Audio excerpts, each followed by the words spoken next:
emitimbagano gino mirungi nnyo nno nga gyenkomeza era abazungu abagitandika bagicreatinga giyamba abantu how we communicate.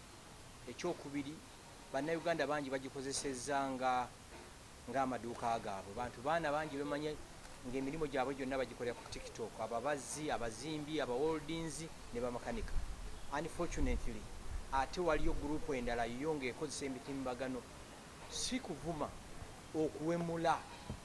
Banne mwawule okuvuma n'okuwemula. Oli n'akubawo ekigambo nga ne bw'okitikka ku sinotrack 2 tezikitwala naye ng'avuma muntu ng'awemula muntu. So nvumira ne sekuvumirira omuntu yenna akozesa emitimbagano okuvvoola abantu. Naye omutawana ate tegulina ku bano bokka, guli ku Uganda Police. Abantu bano abamisusinga social media okuwemula abantu. Lwaki omukono gwa gavumenti omuwanvu tegubakwata? Nze akugamba nawaabako ku CID headquarters ne mpaabira omubaka yali akozesa ebigambo ebikumamu omuliro okutuusa obulabe ku bantu baffe. Ne mpaaba omusango, DPP n'asanctioninga fayiro omuntu oyo akwatibwe, paka kakati takwatibwanga. Naye ng'ebigambo bye yakozesa byali bisobola okuvaamu ekitta bantu. So omutawaana guli beyond bano ababikozesa n'ebitongole bya gavumenti ebirina okukwata abantu bano. Mu nsi yonna abantu bwe bazza emisango ne batabeerawo bibonezo bibaweebwa, kiba kisendinga message mu balala nti nammwe mubikole. Olw'okuba abantu bano bamisusinze social media for some time nga tewali bibonezo bibaweebwa, badde bakifudde emmere yakulya. Ekisooka Fullfigure mukwano gwange, Namere mukwano gwange, taata we mukwano gwange. Ekisooka okuba Fullfigure kyadde kikyamu nnyo kubanga video gye nalabye bwe banga ntuufu, omusajja yakubye Fullfigure, musajja munene n'akuba ka Fullfigure kakazi akatono. Ekyokubiri ne Fullfigure tulina omubuulira akendeeze ku bigambo byenkana loole, ebigambo byenkana train byakozesa nga voola abantu. Actually leero njogedde naye ku ssimu nemuwa nti oli mukwano gwange, naye bw'owona eddwaliro lino bw'osuuka obulungi nkwegayiridde toyina kuvoola abantu okutegeera message yo kyemugambye. Kyemulina okumanya, nze sisobola kuwemula nga Gashumba, ne bwe mba sisobola kuwemula ng'omuntu ampemula buli lunaku nga buli lwemuwaabira teri poliisi kyekola, nange nnyina okwerwanako.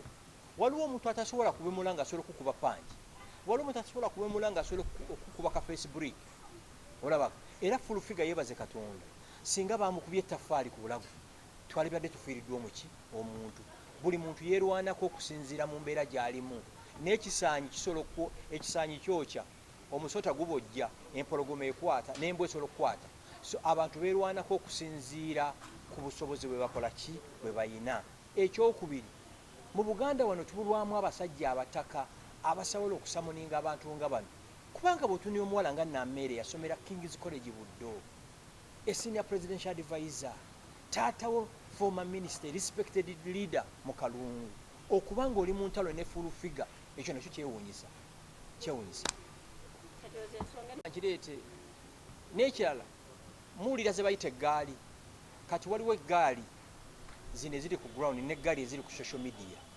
Waliwo omuntu asobola okusasula abantu 10 bonna ne bakuwemula. Eggaali ziri ku social media. Mujjukira keesi ya Palaso n'Alien Skin. Palaso amala akwata ettiimu agitwale w'Alien Skin baase buli kintu wetulaga. Ekyamateeka etteeka liba muzibe lyo likwata bukwasi. Guno omusango si civil, it's a criminal case. Bw'abanga Namere and group bali konsayirinze ne Fullfigure, ebyo tebitukwatako. But ekisinga obukulu walina okubeerawo omukono omukakali ku bantu abakozesa social media okuvvoola. Oli navvoola maama wo, navvoola taata wo, navvoola mukazi wo, n'atwaliramu n'abaana. Mu freedom of speech. Freedom of speech tetegeeza kuwemula bantu. Olina right okuexpressinga nga bw'oyagala as long as kyoyogera tekikontana n'amateeka.